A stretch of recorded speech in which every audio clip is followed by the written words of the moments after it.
ಎರ್ನಾಕುಲಂನಲ್ಲಿ ರಸ್ತೆ ಅಪಘಾತಕ್ಕೀಡಾದ ಯುವಕನ ಪ್ರಾಣ ಉಳಿಸಲು 3 ವೈದ್ಯರು ಮಧ್ಯ ರಸ್ತೆಯಲ್ಲೇ ತುರ್ತು ಶಸ್ತ್ರಚಿಕಿತ್ಸೆ ನಡೆಸಿದ್ರು. ಅಗತ್ಯ ವೈದ್ಯಕೀಯ ಉಪಕರಣಗಳ ಕೊರತೆ ಇದ್ದರೂ ರೇಸರ್ ಬ್ಲೇಡ್ ಮತ್ತು ಪೇಪರ್ ಸ್ಟ್ರಾಗಳನ್ನು ಬಳಸಿ ಯುವಕನ ಉಸಿರಾಟವನ್ನ ಪುನಃಸ್ಥಾಪಿಸಿದ್ರು. ವೈದ್ಯರ ಸಮಯ ಪ್ರಜ್ಞೆ ಮತ್ತು ಧೈರ್ಯವು ಗಾಯಾಳುವಿನ ಜೀವವನ್ನು ಉಳಿಸಿ ಮಾನವೀಯತೆ ಮೆರೆದಿದ್ದಾರೆ. ಮಾನಸಿಕ ಖಿನ್ನತೆಯಿಂದ ಬಳಲುತ್ತಿದ್ದ ನಿವೃತ್ತ ಯೋಧ ತಲೆಗೆ ಪಿಸ್ತೂಲ್ನಿಂದ ಗುಂಡು ಹಾರಿಸಿಕೊಂಡು ಆತ್ಮಹತ್ಯೆ ಮಾಡಿಕೊಂಡಿದ್ದಾರೆ. ಈ ಘಟನೆ ಹಾಸನದ ಹಳೇಬೀಡು ಹೋಬಳಿ ಘಟ್ಟದಹಳ್ಳಿ ಗ್ರಾಮದಲ್ಲಿ ನಡೆದಿದೆ. ಜಿಕೆ ಕಲ್ಲೇಶ್ ಆತ್ಮಹತ್ಯೆಗೆ ಶರಣಾದ ನಿವೃತ್ತ ಯೋಧ ಕಲ್ಲೇಶ್ ಸಕಲೇಶಪುರ ಪೊಲೀಸ್ ಠಾಣೆಗೆ ಕರೆ ಮಾಡಿ ಆತ್ಮಹತ್ಯೆ ಮಾಡಿಕೊಳ್ಳುವುದಾಗಿ ಹೇಳಿದರು. ಈ ಮಾಹಿತಿ ತಿಳಿದ ಹಳೇಬೀಡು ಪೊಲೀಸರು ಅವರ ಮನೆಗೆ ಬರುವಷ್ಟರಲ್ಲಿ ಕಲ್ಲೇಶ್ ಆತ್ಮಹತ್ಯೆ ಮಾಡಿಕೊಂಡಿದ್ದಾರೆ. ಅಸ್ಸಾಂನಲ್ಲಿ ಅಕ್ರಮ ಅತಿಕ್ರಮಣ ವಿರುದ್ಧ ಪ್ರತಿಭಟನೆಯ ನಂತರ ಕರ್ಬಿ ಆಂಗ್ಲಾಂಗ್ನಲ್ಲಿ ಭಾರೀ ಭದ್ರತೆಯನ್ನು ನಿಯೋಜಿಸಲಾಗಿದೆ. ನಿನ್ನೆ ಭುಗಿಲೆದ್ದ ಹಿಂಸಾತ್ಮಕ ಪ್ರತಿಭಟನೆಯ ನಂತರ ಇಂದು ಅಸ್ಸಾಂನ ಕರ್ಬಿ ಆಂಗ್ಲಾಂಗ್ ಜಿಲ್ಲೆಯಾದ್ಯಂತ ಭಾರೀ ಭದ್ರತೆಯನ್ನು ನಿಯೋಜಿಸಲಾಗಿತ್ತು. ಕರ್ಬಿ ಆಂಗ್ಲಾಂಗ್ ಜಿಲ್ಲೆಯಲ್ಲಿ ಹಿಂಸಾಚಾರ ಭುಗಿಲೆದ್ದಿದ್ದು, ರಾಜ್ಯ ಸರ್ಕಾರವು ಕರ್ಬಿ ಆಂಗ್ಲಾಂಗ್ ಮತ್ತು ಪಶ್ಚಿಮ ಕರ್ಬಿ ಆಂಗ್ಲಾಂಗ್ ಜಿಲ್ಲೆಗಳಲ್ಲಿ ಇಂಟರ್ನೆಟ್ ಸೇವೆಗಳನ್ನು ತಾತ್ಕಾಲಿಕವಾಗಿ ಸ್ಥಗಿತಗೊಳಿಸಿದೆ.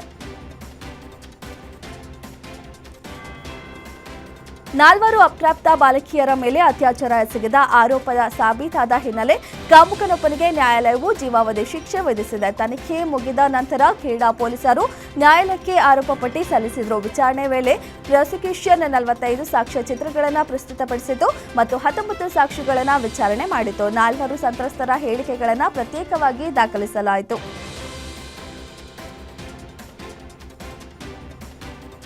ದಿತ್ವಾ ಚಂಡಮಾರುತದಿಂದ ಶ್ರೀಲಂಕಾದಲ್ಲಿ ಜನಜೀವನ ಅಸ್ತವ್ಯಸ್ತವಾಗಿದ್ದು, ಹೀಗಾಗಿ ಶ್ರೀಲಂಕಾದ ಪುನರ್ನಿರ್ಮಾಣಕ್ಕೆ ಭಾರತವು 4,000 ಕೋಟಿ ರುಗಳ ಪುನರ್ನಿರ್ಮಾಣ ಪ್ಯಾಕೇಜ್ ಅನ್ನು ಪ್ರಕಟಿಸಿದೆ. ಶ್ರೀಲಂಕಾ ಅಧ್ಯಕ್ಷ ಅನುರ್ ಕುಮಾರ್ ದಿಸಾನಾಯಕ್ ಅವರು ಭೇಟಿ ಮಾಡಿದ ವಿದೇಶಾಂಗ ವ್ಯವಹಾರಗಳ ಸಚಿವ ಎಸ್ ಜೈಶಂಕರ್ ಶ್ರೀಲಂಕಾಕ್ಕೆ $450 ಮಿಲಿಯನ್ ಪುನರ್ನಿರ್ಮಾಣ ಪ್ಯಾಕೇಜ್ ಅನ್ನು ನೀಡುವ ಪ್ರಧಾನಿ ನರೇಂದ್ರ ಮೋದಿ ಅವರ ಪತ್ರವನ್ನು ಹಸ್ತಾಂತರಿಸಿದರು. ಬಾಂಗ್ಲಾದೇಶದಲ್ಲಿ ನಡೆಯುತ್ತಿರುವ ಬೆಳವಣಿಗೆಗಳನ್ನು ಮುಂದಿಟ್ಟುಕೊಂಡು ಭಾರತ ದಾಳಿಗೆ ಮುಂದಾದರೆ ಪಾಕಿಸ್ತಾನ ತನ್ನ ಸಂಪೂರ್ಣ ಬಲದೊಂದಿಗೆ ಬಾಂಗ್ಲಾದೇಶ ಪರ ನಿಂತು ಹೋರಾಟ ನಡೆಸಲಿದೆ ಎಂದು ಪಾಕಿಸ್ತಾನ ಸರ್ಕಾರ ಎಚ್ಚರಿಸಿದೆ. ಭಾರತ ಮತ್ತು ಬಾಂಗ್ಲಾದೇಶದ ನಡುವಿನ ಸಂಬಂಧ ಹದಗೆಟ್ಟಿದ್ದು, ಇದರ ಬೆನ್ನಲ್ಲೇ ಈ ಪರಿಸ್ಥಿತಿಯನ್ನು ತನ್ನ ಲಾಭಕ್ಕೆ ಬಳಸಿಕೊಳ್ಳಲು ಪಾಕಿಸ್ತಾನ ಸಂಚು ರೂಪಿಸುತ್ತಿದೆ ಎಂದು ಪಾಕಿಸ್ತಾನ ಮುಸ್ಲಿಂ ಲೀಗ್ನ ಯುವ ವಿಭಾಗದ ನಾಯಕ ಕಮ್ರಾನ್ ಸಹೀದ್ ಉಸ್ಮಾನಿ ಹೇಳಿದ್ದಾರೆ. ಬಾಂಗ್ಲಾದಲ್ಲಿ ಹಿಂದೂಗಳ ಮೇಲೆ ದೌರ್ಜನ್ಯ ನಡೆಸಿದ್ರು, ಕೇಂದ್ರ ಸರ್ಕಾರ ಮೌನ ವಹಿಸಿದೆ ಎಂಬ ಆಕ್ರೋಶ ತೀವ್ರವಾಗಿದೆ. ಹಿಂದೂಗಳನ್ನು ರಕ್ಷಿಸಬೇಕಾದ ಸರ್ಕಾರ ಯಾಕೆ ಕಣ್ಣು ಮುಚ್ಚಿ ಕುಳಿತುಕೊಂಡಿದೆ ಎಂದು ಹಿಂದೂ ಕಾರ್ಯಕರ್ತರು ಪ್ರಶ್ನಿಸುತ್ತಿದ್ದಾರೆ. ಈ ಹಿಂದೆ ಎಲ್ಲಾ ವಿಷಯಗಳಿಗೆ ಬಂದ್ಗೆ ಕರೆ ನೀಡುತ್ತಿದ್ದ ಬಿಜೆಪಿ ಇದೀಗ ಯಾಕೆ ಮೌನ ವಹಿಸಿದೆ ಎಂಬ ಮಾತು ಕೇಳಿ ಬರ್ತಿದೆ.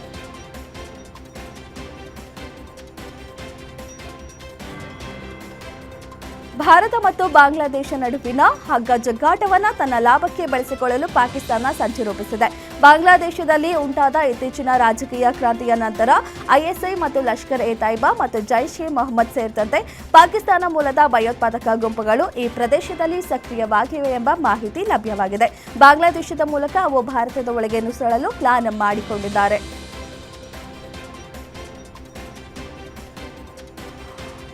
ಒಂಬತ್ತು ಜನರನ್ನ ಹೊತ್ತೊಯ್ಯುತ್ತಿದ್ದ ಮೆಕ್ಸಿಕನ್ ನೌಕಾಪಡೆಯ ವಿಮಾನವೊಂದು ಗಾಲೆಸ್ಟನ್ ಬಳಿ ಅಪಘಾತಕ್ಕೀಡಾಗಿದೆ. ಈ ದುರಂತದಲ್ಲಿ 5 ಸಾವನ್ನಪ್ಪಿದ್ದಾರೆ. 4 ನೌಕಾಪಡೆಯ ಅಧಿಕಾರಿಗಳು, 4 ನಾಗರಿಕರು ಮತ್ತು 1 ಮಗು ವಿಮಾನದಲ್ಲಿದ್ದರು ಎಂಬ ಮಾಹಿತಿ ತಿಳಿದು ಬಂದಿದೆ. ಆದರೆ ಅವರಲ್ಲಿ ಎಷ್ಟು ಜನರು ಸಾವನ್ನಪ್ಪಿದ್ದಾರೆ ಎಂಬುದರ ಬಗ್ಗೆ ನಿಖರವಾದ ಮಾಹಿತಿ ತಿಳಿದುಬಂದಿಲ್ಲ. ಪಪುವಾ ನ್ಯೂ ಗಿನಿಯಾ ದೇಶ ತನ್ನ ವಿಶಿಷ್ಟ ಸಂಸ್ಕೃತಿಗೆ ಹೆಸರುವಾಸಿ. ಬುಡಕಟ್ಟು ಜನರು ಪ್ರಕೃತಿಯೊಂದಿಗೆ ಹಾಸುಹೊಕ್ಕಾಗಿ ಬದುಕುತ್ತಿದ್ದಾರೆ. ಮುಖವನ್ನು ಬಿಳಿ ಮಣ್ಣಿನಿಂದ ಅಲಂಕರಿಸುತ್ತಾರೆ. ಹಂದಿ ಸಾಕಣೆ ಇವರ ಜೀವನದ ಅವಿಭಾಜ್ಯ ಭಾಗ. ಹಂದಿ ಸಾಕಣೆ ಪ್ರತಿಷ್ಠೆಯ ವಿಷಯ ಸಹ ಹೌದು. ಸಂಪತ್ತನ್ನು ಇದು ನಿರ್ಧರಿಸುತ್ತದೆ. ಮದುವೆ ವೇಳೆ ಹಂದಿ ಸಾಕಣೆ ಸ್ಥಾನಮಾನವನ್ನು ನಿರ್ಧರಿಸುತ್ತದೆ. ಈಜಿಪ್ಟ್ ರಾಜಧಾನಿ ಕೈರೋ ಬಳಿ ಪುರಾತತ್ವ ಇಲಾಖೆ ಉತ್ಖನನ ವೇಳೆ ಸೂರ್ಯ ದೇವಾಲಯ ಪತ್ತೆಯಾಗಿದೆ. ಇದು ಬರೋಬ್ಬರಿ 4500 ವರ್ಷಗಳಷ್ಟು ಹಳೆಯದಾದ ದೇವಾಲಯ ಎನ್ನಲಾಗುತ್ತಿದೆ. ಈಜಿಪ್ಟ್ನ 5ನೇ ರಾಜವಂಶದ ಕ್ರಿಸ್ತಪೂರ್ವ 2420ರಿಂದ 2389ರವರೆಗಿನ ಆಳಿದ ದೊರೆ ಘರೋ ನೆಸೆರೆ ನಿರ್ಮಿಸಿರೋ ದೇವಾಲಯವಾಗಿದೆ. ಈ ದೇವಾಲಯ ಈಗ ಪ್ರಪಂಚದಾದ್ಯಂತ ಇತಿಹಾಸಕಾರರು ಮತ್ತು ವಿಜ್ಞಾನಿಗಳ ಗಮನ ಸೆಳೆದಿದೆ. 2 ಬಾರಿ ಒಲಿಂಪಿಕ್ ಪದಕ ವಿಜೇತ ಜಾವ್ಲಿನ್ ಎಸೆತಗಾರ ನೀರಜ್ ಚೋಪ್ರಾ ಮತ್ತು ಅವರ ಪತ್ನಿ ಹಿಮಾಮಿ ಮೋರ್ ಅವರನ್ನ ಪ್ರಧಾನಿ ನರೇಂದ್ರ ಮೋದಿ ಅವರು ಭೇಟಿಯಾದರು. ಈ ವರ್ಷದ ಆರಂಭದಲ್ಲಿ ಮಾಜಿ ಟೆನ್ನಿಸ್ ಆಟಗಾರ್ತಿ ಮೋರ್ರನ್ನ ವಿವಾಹವಾದ ಚೋಪ್ರಾ ಪ್ರಸ್ತುತ ಸ್ಪರ್ಧೆಯಿಂದ ವಿರಾಮ ತೆಗೆದುಕೊಂಡಿದ್ದಾರೆ. ಚೋಪ್ರಾ ಅವರೇ ತಮ್ಮ ಸಾಮಾಜಿಕ ಜಾಲತಾಣದಲ್ಲಿ ಮದುವೆಯ ಫೋಟೋಗಳನ್ನು ಪೋಸ್ಟ್ ಮಾಡಿದಾಗ ಜನರು ಅವರ ವಿವಾಹದ ಬಗ್ಗೆ ತಿಳಿದುಕೊಂಡಿದ್ರು. ಶ್ರೀಲಂಕಾ ವಿರುದ್ಧದ 2ನೇ ಟಿ20 ಪಂದ್ಯದಲ್ಲಿ ಭಾರತ ವನಿತೆಯರ ತಂಡ ಪ್ರಾಬಲ್ಯ ಸಾಧಿಸಿದೆ. ವಿಶಾಖಪಟ್ಟಣದಲ್ಲಿ ನಡೆದ 2ನೇ ಟಿ20 ಪಂದ್ಯವನ್ನು ಭಾರತ 7 ವಿಕೆಟ್ಗಳಿಂದ ಗೆದ್ದಿದೆ. ಈ ಮೂಲಕ ಭಾರತ 5 ಪಂದ್ಯಗಳ ಸರಣಿಯಲ್ಲಿ 2-0 ಮುನ್ನಡೆ ಸಾಧಿಸಿದೆ. ಸ್ಟಾರ್ ಓಪನರ್ ಶಫಾಲಿ ವರ್ಮಾ ಸ್ಫೋಟಕ ಬ್ಯಾಟಿಂಗ್ ಪ್ರದರ್ಶನ ನೀಡಿ ಕೇವಲ 27 ಎಸೆತಗಳಲ್ಲಿ ಅರ್ಧಶತಕ ಬಾರಿಸಿದರು. ಶ್ರೀಲಂಕಾ ನೀಡಿದ ಸುಲಭ ಗುರಿ ಬೆನ್ನಟ್ಟಿದ್ದ ಭಾರತ ಶಫಾಲಿ ವರ್ಮಾ ಅವರ ಅಜೇಯ ಅರ್ಧಶತಕದ ನೆರವಿನಿಂದ 11.5 ಓವರ್ಗಳಲ್ಲಿ 3 ವಿಕೆಟ್ ಕಳೆದುಕೊಂಡು ಗೆಲುವು ಸಾಧಿಸಿದೆ.